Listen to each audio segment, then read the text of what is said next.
सोना किसी भी शक्ल में आपके पास हो, बिस्किट की शक्ल में है, जेवर की शक्ल में है, हर सूरत इस्तेमाल के लिए रखा हुआ है, बेटी की जहेज़ के लिए रखा हुआ है, किसी भी शक्ल में किसी भी पर्पस के लिए रखा हो, सोने पर ज़कात लाजिम है।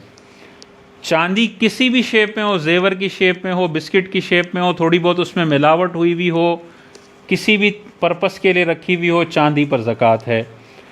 इसके अलावा रुपया, पैसा, करेंसी, बॉन्ड, शेयर्स, ये जितनी भी करेंसी की आइटम्स हैं, इन पर ज़कात है। और चौथा है माल तिजारत। माल तिजारत क्या होता है?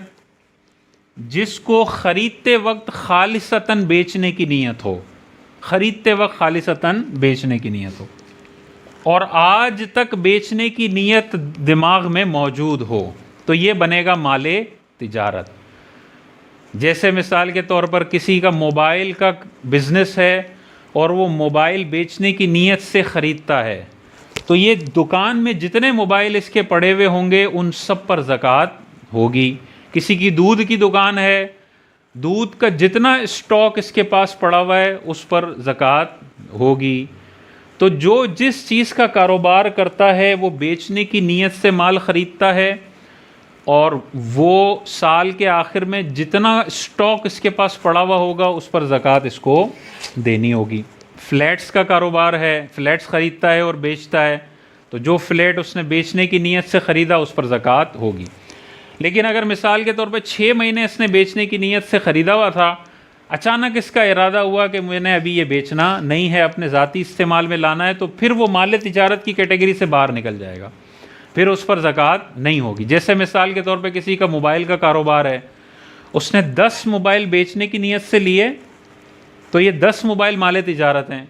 फिर उसके बाद 2 मोबाइल के लिए फ़ैसला किया कि ये मैं अपनी ज़ाती इस्तेमाल में यूज़ कर लेता हूँ, तो अब 8 मोबाइल तो माल तिजारत में रहे, 2 मोबाइल इसने अपने ज़ाती इस्तेमाल में रख लिए हैं, इस पर ज़कात नहीं है।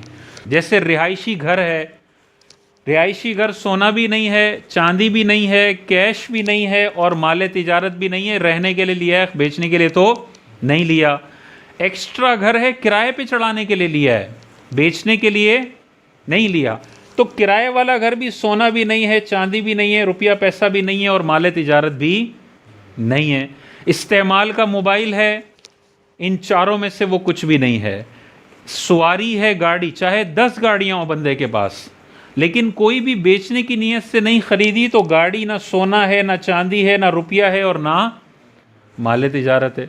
तो 10 घर बंदे के पास हों, अगर वो किराए पे चढ़ाने के लिए लिए हैं, ज़ाती इस्तेमाल के लिए लिए हैं या फारिग पड़े हुए हैं, बेचने की उनमें नीयत नहीं है ख़रीदते वक्त, ना वो माल तिजारत हैं और ना शुरू के 3 हैं, नहीं होगा। डायमंड ज्वेलरी किसी के पास पड़ी हुई है, डायमंड ज्वेलरी ना सोना है, ना चांदी है, ना रुपया है और बेचने की नीयत से नहीं लिया, इस्तेमाल के लिए लिया, तो माल तिजारत भी नहीं है।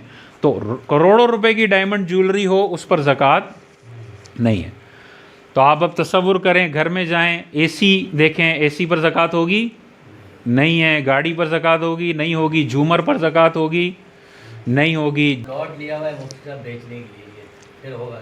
अगर खालिसतन बेचने के लिए लिया हुआ है तो माल तिजारत बनेगा। प्लॉट की जो मार्केट वैल्यू है साल ख़त्म होने पर उसका 2.5% देना पड़ेगा। लेकिन 2 नीयतें हैं कि अच्छे पैसे मिले तो बेच दूंगा वरना घर बना लूँगा, तो मिक्स नीयत से भी ज़कात लाजिम नहीं होती, ठीक है ना। 2 नीयतें आपने रखी हुई हैं तो फिर वो माल तिजारत नहीं बनता। माल तिजारत वो है जो प्योर सिर्फ बेचने की नीयत है और कोई नीयत ना हो इसमें।